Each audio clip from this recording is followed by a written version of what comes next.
சுகன்யா பற்றின உண்மைகளை தெரிஞ்சுக்கிட்ட பழனி ரூமு கதவை சாத்திட்டு சுகன்யா பார்த்து, குமர் வேலையும் அரசையும் சேர்த்து வைக்கணும் அப்படிங்கிற பிளானோட தான் இந்த வீட்டுக்கு வந்திருக்கியா அப்படின்னு சொல்லிட்டு கேட்குறாரு.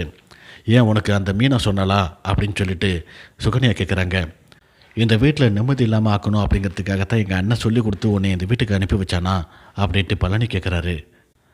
நீங்களும் மீனாவும் சேர்ந்து என்னுடைய வாழ்க்கையை நிம்மதி இல்லாமல் பண்ண போகிறீங்களா அப்படின்ட்டு பதிலுக்கு சுகன்யா கேட்குறாங்க. இதனால் பழனி ஒரு கட்டத்தில் கோவப்பட்டு சுகன்யா கணத்தில் பலாருன்னு ஒரு அறை விடுறாங்க. திடீர்னு சுகன்யா பயங்கரமாக அழ ஆரம்பிக்கிறாங்க. பயங்கரமாக சத்தமாக கத்த ஆரம்பிக்கிறாங்க. ஒரு ட்ராமாவே ப்ளே பண்ணிகிட்ருக்காங்க. சத்தம் கேட்டு வெளியே இருந்த பாண்டியன் குடும்பத்தவங்க எல்லாருமே வந்து கதவை தட்டி திறக்கிறாங்க.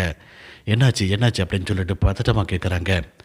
சுகன்யா சத்தமாக அழுதுகிட்டே சொல்கிறாங்க, இந்த வீட்டில் யாருமே இவருக்கு சொல்லிக் கொடுத்து வளர்க்கலையா? விருப்பமே இல்லாமல் ஒரு பொண்ணை தொடக்கூடாது அப்படிங்கிறது யாருமே சொல்லிக் கொடுக்கலையா அப்படிங்கிற மாதிரி பேசுகிறாங்க.